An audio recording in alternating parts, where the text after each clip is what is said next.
আমাকে জড়িয়ে ধরলে এত কাঁদছে কেন মালটা, তারপরে গন্ধ শুনে বুঝতে পারলাম তোবা তোবা। নাম্বার 2, মুসলমানের জন্য মদ পান করা হারাম না হালাল? স্পর্শ করা হারাম, মদটা স্পর্শ করা যাবে না। কিন্তু অবাক লাগে, আমি সুতি থানায় ঔরঙ্গাবাদ থানায় আমি প্রমাণ দেবো মুসলমান মদ পান করছে, মুসলমান মদ বিক্রিও করছে। ঠিক বললাম না ভুল বললাম? চাপেন হাই রোডে, আমি প্রমাণ দেবো। কিন্তু দুঃখটা কোথায় জানেন? আমি পেরিয়ে এলাম পলসন্ডা মোড় হয়ে, তো আজকে আমার সাথে আমার বেলডাঙ্গার একজন বন্ধু এসছেন, ঘড়ির দোকান আছে, বড় ব্যবসায়ী। হ্যাঁ, তো আমার সাথে বললো গাড়িতে যাবো। আমি বললাম চলুন। মনসুর ভাই নাম, এসছেন, উনি ভেতরে আছেন। তো আমি বললাম আপনাকে একটা আশ্চর্য হোটেলে ঢুকাবো, ওটার নাম হচ্ছে পাপ্পুদা ধাবা। সেখানে 3টে বোর্ড লাগানো আছে, মদ পান করা নিষেধ, মদ বিক্রি নিষেধ, নো স্মোকিং, এখানে ধূমপান করা নিষেধ। আর বোর্ডটা সে লেখেনি, প্রশাসনিক বোর্ড দিয়ে আছে, সেই থানার তরফ থেকে বোর্ডটা দিয়েছে, প্রশাসনিক বোর্ড। অথচ তারা পাঞ্জাবি, তারা কি বললো জানেন? বলে আরে यार हम जहां कारोबार कर रहे हैं यहाँ पे तो 80% मुसलमान है और हमारा कस्टमर 80% मुसलमान, और हम जानते हैं आपके धर्म में, इस्लाम में मद दारू पीना तो दूर, दारू को छूना भी हराम है।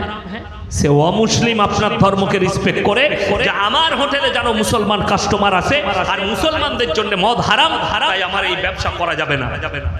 তা না হলে তাদেরকে আজকে বললে আজকে লাইসেন্স দিয়ে দিবে সরকার। আমার বন্ধুগণ, অথচ আমি দেখিয়ে দেবো হাই রোডে চাপেন, ওমরপুর পর্যন্ত, বাই টু বহরমপুর পর্যন্ত, আর এই দিকে চলুন ফারাক্কা পর্যন্ত।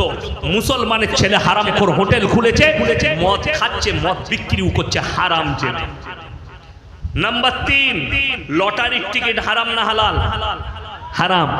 আপনি আমার সঙ্গে সুতি বাজারে চলুন, ঔরঙ্গাবাদে চলুন, হুলিয়ানে চলুন, যে মোড়টাই যাবেন আপ টু কলকাতা পর্যন্ত, আমি দেখিয়ে দেবো মুসলমান ছেলে লটারি বিক্রি করছে, মুসলমান ছেলে লটারি কাটছে। কেন ছাড়েনি? এ জানে আমি দান করে জান্নাতে যাব, এ জানে আমি যত পাপ করি হুজুর দোয়া করে জান্নাতে দিবে। তোর হুজুরও মার খাবে আর তুইও খাবি, রেডি থাক। আমি যার তার দলিল দেবো না, বাপের গল্প বলিনি। আমি যার দলিল দেবো আপনার চোখ দিয়ে পানি আসবে। তিনি হচ্ছেন পৃথিবীর আদি থেকে অন্ত পর্যন্ত সৃষ্টির শ্রেষ্ঠ হযরত মুহাম্মদ মুস্তাফা, সকলে বলুন সাল্লাল্লাহু আলাইহি ওয়াসাল্লাম। নবীজির থেকে দামি লোক পৃথিবীতে কেউ এসছে আর কেউ আসবে কিয়ামত পর্যন্ত? কেউ আসবে না। আমি সেই নবীর কথা বলছি, দলিল শুনেলেন আল্লাহর রাসূলের কাছে। খবর এলো ইয়া রাসূলুল্লাহ, আপনার চাচা যান মৃত্যুর শয্যায় শুয়ে আছেন, তিনি মারা যাবেন, জাকামদানি চলছে। নবীজি ছুটলেন আর চাচাকে বললেন, চাচা গো, আমি মুহাম্মদ আল্লাহর নবী, তুমি একবার খালি কলমাটা পড়ে নাও, আমি আল্লাহর কাছে কেঁদে কেঁদে তোমার জন্য ক্ষমা চাইব। আল্লাহ নবী চাচার উত্তর এলো, আমি যদি বার্ধক্যে কলমা পড়ি, লোকে বলবে মৃত্যু ভয়ে কলমা পড়েছে, অর্থাৎ আমি কলমা পড়তে পারবো। আমার আল্লাহ কোরআনের আয়াত পাঠিয়েছেন, ইন্নাকা লা তাহদি মান আহবাবতা ওয়ালাকিন্নাল্লাহা ইয়াহদি মান ইয়াশা। হে আমার নবী, হিদায়েতের দপ্তর আমার আল্লাহর হাতে, হিদায়েত আমার হাতে। তুমি বললেই হিদায়েত পাবে না, আমার ইচ্ছা নেই তোমার চাচা কলমা পড়তে পারবে না। নবীজি সাল্লাল্লাহু আলাইহি ওয়াসাল্লামের চাচা যান চলে গেলেন দুনিয়া ছেড়ে, চোখেতে পানি। নবীজি চাচা চলে যাওয়ার পরে নবী আল্লাহকে কি বললেন জানেন? নবীজি, ওগো আল্লাহ, তুমি আমাকে যতদিন না নিষেধ করবে আমি আমার চাচার জন্য কেঁদে কেঁদে ক্ষমা চাইব।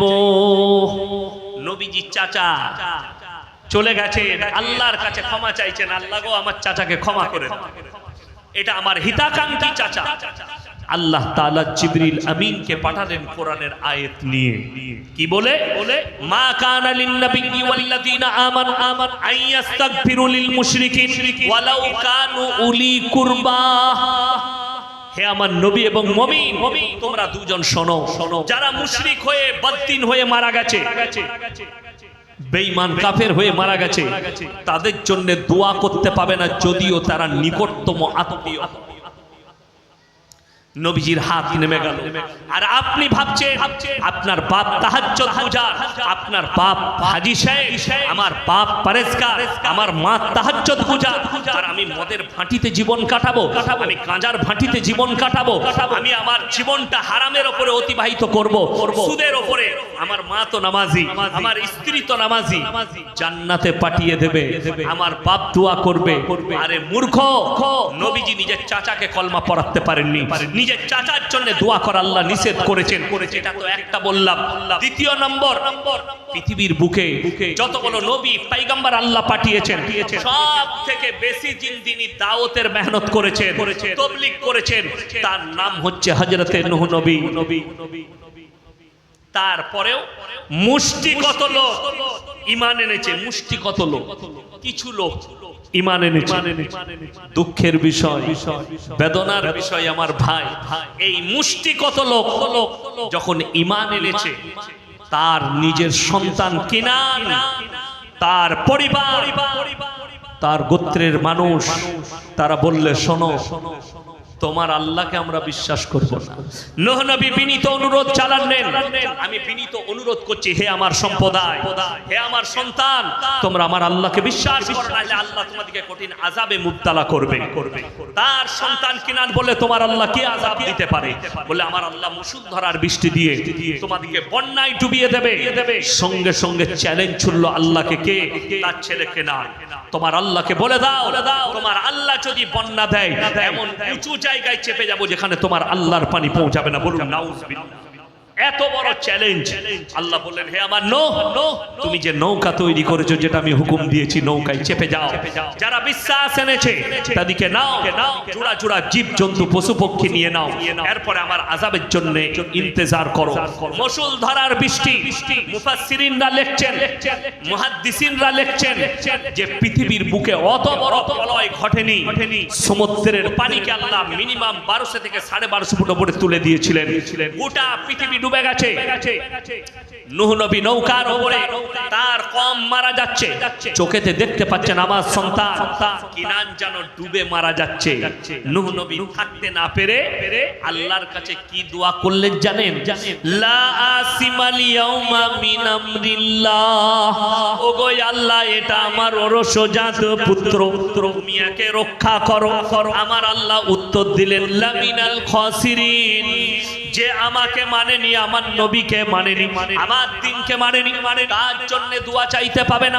যদি তুমি আর একবার দোয়া চাও, তোমাকেও আমি আল্লাহ ক্ষতিগ্রস্তদের মধ্যে ফেলে দেব।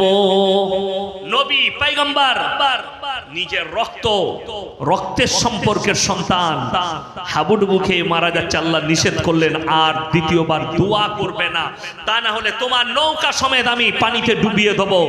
নূহ নবীর দোয়া বন্ধ হয়ে গেল সন্তানের জন্য। আর নিজের চোখেতে নিজের সন্তানের মৃত্যু তাণ্ডবটা দেখেছেন আমার আল্লাহ কিভাবে তাকে মৃত্যু দিয়েছে। আর তুমি বলছো তোমার ছেলে মদের ভাটিতে জীবন কাটিয়ে মারা যাবে, তুমি দান করে জান্নাতে দেবে। তোমার ছেলে মদের ভাটিতে জীবন কাটিয়ে জীবনে মসজিদে পা রেখেনি। আপনারা ইমানদারির সঙ্গে বলুন তো, 5 ওয়াক্তের নামাজ ফরজ না ফরজ নয়? ফরজ। এখন যদি পশ্চিম বাংলায় সমীক্ষা করা হয়, 100টার মধ্যে 90টা মুসলমান বেনামাজি। ঠিক বললাম না ভুল বললাম? আমি পশ্চিম বাংলার কথা বললাম, 90টা বেনামাজি। অথচ তাদের মধ্যে একদল এমন আছে, সকালবেলায় আপনি ধুলিয়ানে পাবেন, সকালবেলায় আপনি চায়ের দোকানে পাবেন, নামাজি দিকে দেখলে কি বলে জানেন? দাড়ি টুপিওয়ালা দিকে, আমি নামাজ না পড়তে পারি কিন্তু ইমানটা আমারই ভালো আছে। এই মাল আছে না? না, গাদা আছে। আমাদের দেশে জানেন কিছু লোক আছে, মদ খেলে বিরাট ইমানদার হয়ে যায়, মাতাল ইমানদার হয় না। আপনারা কিছুই জানেন। আমাদের গ্রামে একজন মাতাল আছে, তো আমার আব্বাজানকে বড় ভাই বলে। তো সে এমনি কথা বলে না, কিন্তু যেদিনে মদ খেয়ে নেয়, আজ আমি মোটামুটি আমার বয়স ধরেলেন এই 38 হতে চললো, আমার যেদিন থেকে জ্ঞান হয়েছে সেদিন থেকে দেখছি জব আর মদ খায়, তো আবার আমার আব্বাকে বলে বড় ভাই ইনশাআল্লাহ কাল থেকে আর নামাজ ছাড়বো না, কিন্তু আজও মাল নামাজ ধরে না। কি বুঝলে? এই ধুলিয়ানে দেখবেন একটা চায়ের দোকান আছে, সারা রাত খোলা থাকে, বক্তারা দাঁড়ায়, আমিও দাঁড়াই, তিন চারটা ভাই আছে দোকান চালা, এখন ভেঙে গেছে সামনে, তো ওখানে আমি প্রায় দাঁড়াই। একদিন রাতে দাঁড়িয়েছি, 4-5টা মুসলিমদের ছেলে, এই এলাকার হবে ধুলিয়ান এলাকা মুসলিমদের, একজন ফুল মাতাল মদ খেয়ে নিয়েছে, সে এসে হারাম করে আমাকে জড়িয়ে ধরলে, এত কাঁদছে কেন মালটা, তারপরে গন্ধ শুনে বুঝতে পারলাম তোবা তোবা, ই তো মদ খেয়ে আমাকে নাপাক করে দিলে। কি বুঝলে? আমি বাড়িতে ঢুকি, আগে জামাগুলো কাপড়গুলো খুলে গোসলখানায় ফেললাম। আমার স্ত্রী বলছে গোসলখানায় ফেলছেন কেন? আমি বললাম তুমি আর বলো না, একজন বিরাট আল্লাহওয়ালা লোক আমাকে জড়িয়ে ধরেছে মাথা। কি বলবো? সে কি বলছে জানেন? আমাকে একটু ফুক দিতে, আমি যেন কাল থেকে 5 ওয়াক্তে নামাজ। আমি তুই জীবনে হবি না, এটা তো নেশাই বলছে আমি কাল থেকে নামাজি হব। আমি বললাম আল্লাহ তোমাদেরকে হিদায়াত দেখ। এই মদের দ্বারা এরপর এর পরিবার, এর সবাই কি জানেন ই কিভাবে আমার মা নামাজি, আমার বাপ নামাজি, আমার পরিবার নামাজি, আমার স্ত্রী নামাজি, এরাই দোয়া করলে আমি জান্নাতে যাব, আর মরে যাওয়ার পরে ওই জন্য তো দুঃখ লাগে। আমার এলাকার ছেলেরা, বর্ধমানের ছেলেরা লড়ি চালায়, বীরভূমের ছেলেরা পাথরের লড়ি চালায়। শুনতে পেলাম কি হয়েছে, বলে ডানকুনির কাছে হাই রোডে অ্যাক্সিডেন্ট করে মারা গেছে, স্পট ডেড। কি চালাচ্ছিল? লড়ি। তার বাড়িতে গিয়ে চেয়ারে বসলাম, বেচারা মারা গেছে, দুঃখ প্রকাশ। একজনকে জিজ্ঞেস করলাম শোনো ভাই, ঘুমিয়ে গিয়েছিল দিয়ে অ্যাক্সিডেন্ট হয়েছে? বিশ্বাস করুন কষ্টটা কখন লাগলো জানেন? যখন বলছে না হুজুর 3 বোতল 4 বোতল মদ চেলে টাল হয়ে গিয়ে গাড়ি চালাচ্ছে, কত কষ্ট লাগলো। সেই ব্যক্তির জানাজার নামাজ, সেই ব্যক্তির জন্য দোয়া, সেই ব্যক্তির কবর জিয়ারত, সেই ব্যক্তি চলে গেছে, তার পরিবার তার নামে দান করছে। আল্লাহ রাসূল সাল্লাল্লাহু আলাইহি সাল্লামের হাদিস, যার নামাজ নেই তার মধ্যে ইসলাম নেই। অথচ 90% মুসলমান নামাজ পড়ে না। তাদের মধ্যে এক শ্রেণী, তারা গর্ব করে বলছে নামাজ না পড়তে পারি আমাদের ঈমানটাই ঠিক আছে। এই ব্যক্তি যদি আমার জালসা শুনছেন, তাদের কানে পৌঁছাচ্ছে, তাদেরকে অনুরোধ করে বলছি ভালো করে শুনবেন। কিয়ামতের দিনে দুটো রাস্তা, একটা জান্নাতের, একটা জাহান্নামের। জান্নাতীরা জান্নাতের রাস্তায় যাবে, জাহান্নামীরা জাহান্নামের রাস্তায়। আমার আল্লাহ কোরআনে বললেন জান্নাতীরা তাদেরকে দাঁড় করাবে কি বলে? ফি জান্নাতি ইয়াতাসাআলুনা আনিল মুজরিমিনা মা সালাকাকুম ফি সাকার। এই জাহান্নামী ভাইরা দাঁড়াও, দাঁড়াও। তোমরা বলতে আমরা ভালো লোক, তোমরা বলতে আমরা ঈমানদার, আজকে কেন তোমরা সাকার নামক জাহান্নামে যাচ্ছ? আমার বন্ধুগণ, আমার ভাই, যারা নামাজ পড়েন না, যারা বেনামাজি, তারা শুনে কি উত্তর দিবে জানেন? প্রথম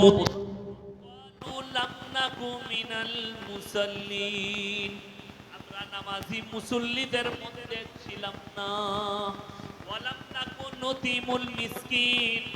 আর আমরা মিসকিনকে খানা খাওয়াইতাম না, আর আমরা দাড়ি টুপি নামাজি মুসল্লি দিকে দেখে হাসি ঠাট্টা বিদ্রুপ করত, তাদের সঙ্গে আমরাও হাসি ঠাট্টা করতাম। আল্লাহ তাই আমাদেরকে জাহান্নামে পাঠিয়েছেন।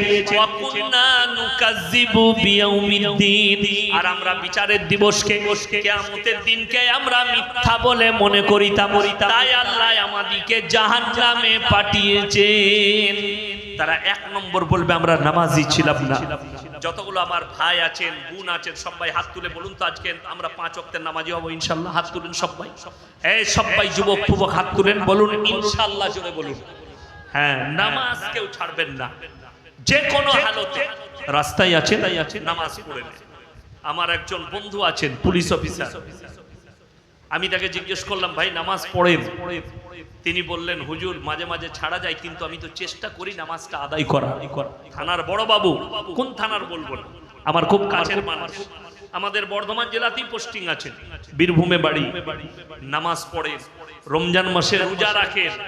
আমি রমজান মাসে তিনি ফোন করে ডাকেন, যাকাতের পয়সা দেয় আমাকে, আমাদের মাদ্রাসার জন্য। আমার ভাই আপনাদেরকে অনুরোধ করে বলছি, নামাজ জিন্দেগিতে ছাড়বেন না।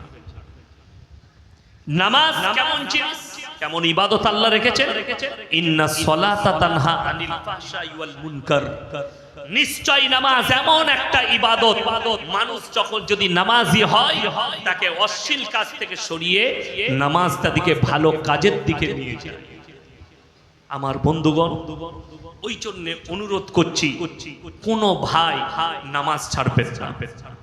1 নম্বর শিরকের পাপ, দ্বিতীয় নম্বর